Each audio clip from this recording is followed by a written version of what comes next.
샬롬, 말씀과 함께 새로운 한 주간 시작해 볼까요? 기도하고 시작할게요. 사랑하는 주님 감사합니다. 하나님이 우리에게 주셨던 주일의 기쁨을 가지고 또 한 주간을 살아갑니다. 학계의 말씀을 통하여 우리를 가르치시옵소서. 예수님의 이름으로 기도합니다. 아멘. 아멘. 오늘 우리가 학계에서 묵상을 이제 시작합니다. 지금은 때가 아니야. 우리 이런 말 종종 하잖아요. 혹시 해야 할 일을 앞에 두고 또 하나님이 원하시는 일인 줄 내가 너무 잘 알면서도 아직 준비가 안 됐어. 상황이 너무 어려워. 이런 이유들을 대며 미루고 있지는 않으십니까? 오늘 우리가 묵상하려고 하는 본문에 그런 이야기들 나오고요. 하나님은 그런 이야기에 어떻게 말씀하시는지 귀 기울여 한번 들어보시면 좋을 것 같네요. 오늘은 학계 1장 1절에서 15절 말씀입니다. 학계 제1장.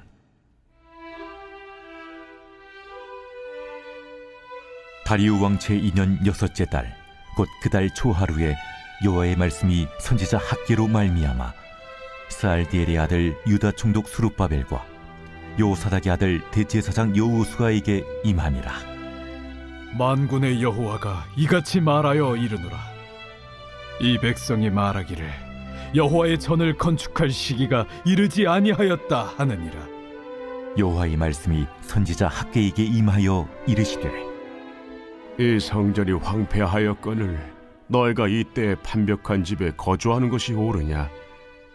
그러므로 이제 만군의 여호와가 이같이 말하노니 너희는 너희의 행위를 살필지니라.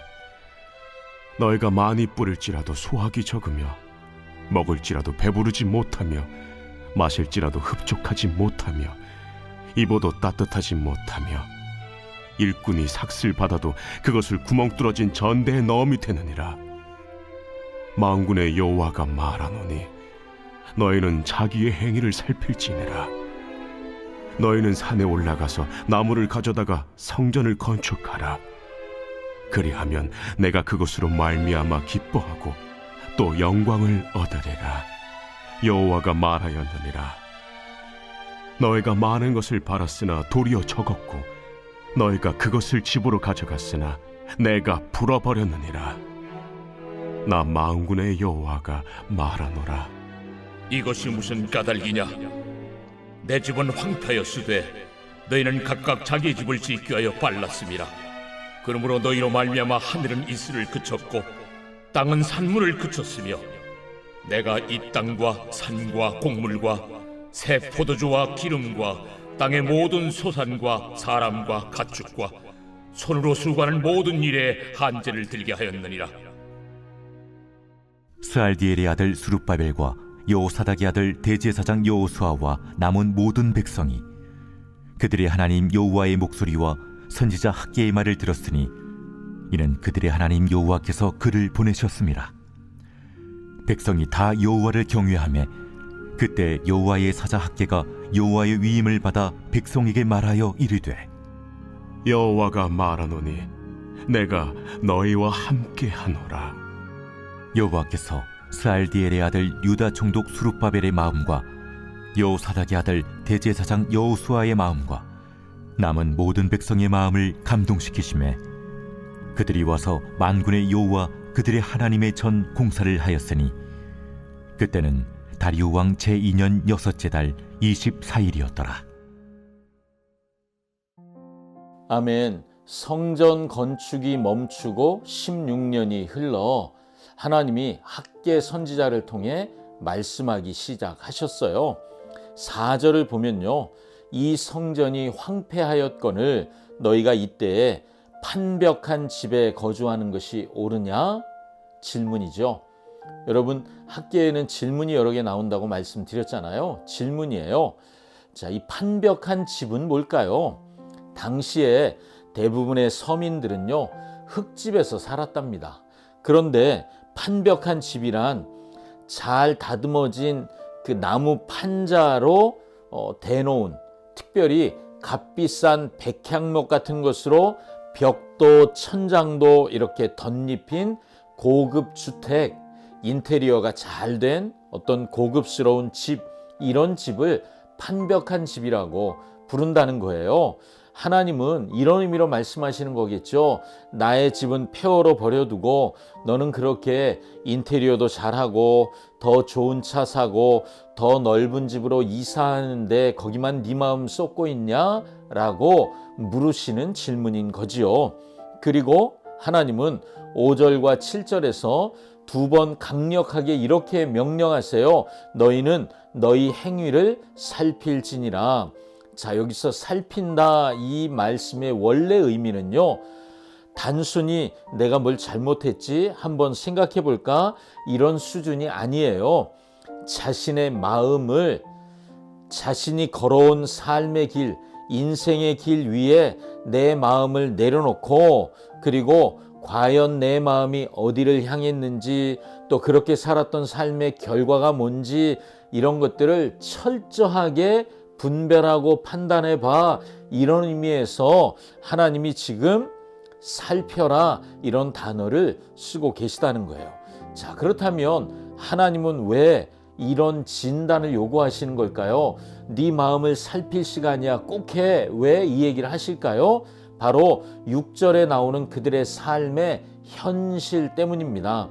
너희가 많이 뿌릴지라도 수확이 적고 먹을지라도 배부르지 않고 일꾼이 삭슬 받아도 그것이 구멍 뚫어진 전대에 들어가는 것 같다. 뭘 자꾸 하는데 손에 쥔 게 없고 또 주머니에 자꾸 꾸역꾸역 넣는데 구멍난 주머니에 넣는 것처럼 새 나가는 거, 너희 지금 너희 삶이 그렇지 않냐? 너희 삶이 그렇게 뭔가 채워지지 않고 공허하고 결핍이 많은 이유가 뭔지 아니? 그것은 방향이 잘못되었기 때문이야 하고 말씀해 주시는 거예요. 그걸 한번 살펴보라는 거예요. 너희가 똑바로 정신 차리고 한번 보면 보일 수도 있으니까 봐라. 너희가 성전은 폐허로 놔두고 집만 그렇게 멋지게 꾸미는 것, 그게 방향이 옳으냐? 우선순위가 맞냐? 이런 말씀이죠. 이 준엄한 책망과 함께 하나님은 구체적인 명령을 아주 구체적으로 8절에 이렇게 하세요. 너희는 산에 올라가서 나무를 가져다가 성전을 건축하라. 뭘 하라고요? 산에서 나무 비워와서 성전 짓는 거 다시 시작해. 이 말씀에 대한 백성들의 반응은 어땠을까요? 놀라워요. 12절입니다. 스룹바벨과 여호수아와 남은 모든 백성이 그들의 하나님 여호와의 목소리와 선지자 학개의 말을 들었답니다. 스룹바벨과 같은 지도자부터 백성들에 이르기까지 변명하거나 저항하지 않고요, 학개를 통해서 주시는 하나님의 말씀을 경외함으로 들었다고 12절이 말하잖아요. 본문에 보면 백성들은 그 눈에 보이는 짓담한 성전의 흔적들이 있잖아요. 그런데 그게 황폐하도록 그냥 내버려 두는 거예요. 여러분, 우리가 그 현실을 보잖아요. 그렇다면 우리 자신을 좀 들여다보면 우리는 우리 마음의 성전을 이렇게 가꾸고 만들어가기보단 방치하고 있지는 않습니까? 오히려 우리는 하나님을 예배하기보다 나라고 하는 우상, 내가 중요하잖아요. 나를 위해 화려한 집을 짓고 인테리어하고 꾸미고 하는 일에만 집중하고 있지는 않습니까? 우리가 아무리 열심히 수고해도 만족이 없었던 이유를 오늘 하나님은 하나님이 삶의 중심에서 밀려났기 때문이라고 말씀하고 계시는데, 여러분 어떻게 듣고 계십니까? 하나님은 성전을 건축하라 라고 명령하시잖아요. 이 명령의 궁극적인 성취는 나중에 450년 그 이상이 지나 예수 그리스도로 인하여 성취됩니다.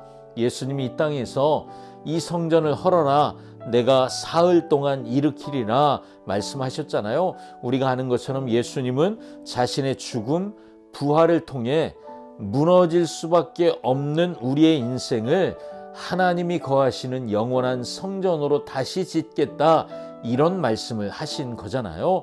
이제 우리는 돌로 지었다가 또 무너지는 그런 성전이 아니라 예수 그리스도라고 하는 모퉁이 돌 위에 함께 지어져 가는 거룩한 성전이 되었습니다. 그러니 얼마나 놀라운 복입니까? 말씀을 듣고 순종하기로 결단한 백성들에게 하나님이 13절에 최고의 약속을 주십니다. 내가 너희와 함께 하노라. 임마누엘이잖아요. 하나님이 함께 하심. 이 놀라운 약속이 예수님을 통하여 우리에게 성취되었다는 거 여러분 알고 계시잖아요. 예수님이 마지막에 부활하시고 뭐라고 말씀하십니까? 마태복음 마지막에 내가 세상 끝날까지 너희와 항상 함께 있으리라. 임마누엘, 이 약속이 있기에 우리는 지금도 예수님을 소망으로 바라볼 수 있습니다. 오늘 하나님은 우리에게도 똑같이 명령하고 계십니다. 너희는 너희의 행위를 살필지니라. 혹시 나도 이스라엘 백성들처럼 하나님의 집, 그것이 교회일 수도 있고 하나님의 나라일 수도 있는데 황폐하게 내버려 둔 채 나의 판벽한 집, 인테리어가 잘 된 나의 성공, 내 자녀, 나의 만족, 이것을 추구하는 데에만 너무 우선순위를 두고 있지는 않습니까? 그래서 나의 삶이 아무리 애를 써도 채워지지 않는 마치 구멍 뚫린 주머니처럼 그런 인생이라고 생각되지는 않으십니까? 오늘 말씀이 우리에게 그 모든 것을 돌파하는 비결로 우선순위가 바로 세워져야 한다고 하는 말씀을 기억하시기 바랍니다. 때가 이르지 않았다. 아직 준비가 안 됐어. 내 때가 아니야. 이런 변명은 멈추시고 지금 바로 무너진 예배의 자리를 다시 세우시고 기도의 자리를 다시 일으켜 세우시기를 축복합니다. 그러면 하나님이 함께 일하십니다. 아멘. 기도하겠습니다. 사랑하는 주님, 주님의 집은 황폐한 채 내 자신의 집을 짓기에만 빨랐던 이기적인 죄를 회개합니다. 이제 삶의 우선순위가 바로 세워지게 하시고 먼저 주님의 나라와 의를 구하는 우선순위를 쫓게 하여 주시옵소서. 예수님의 이름으로 기도합니다. 아멘. 아멘. 오늘 주님과 함께 행복한 날 시작합시다. 샬롬.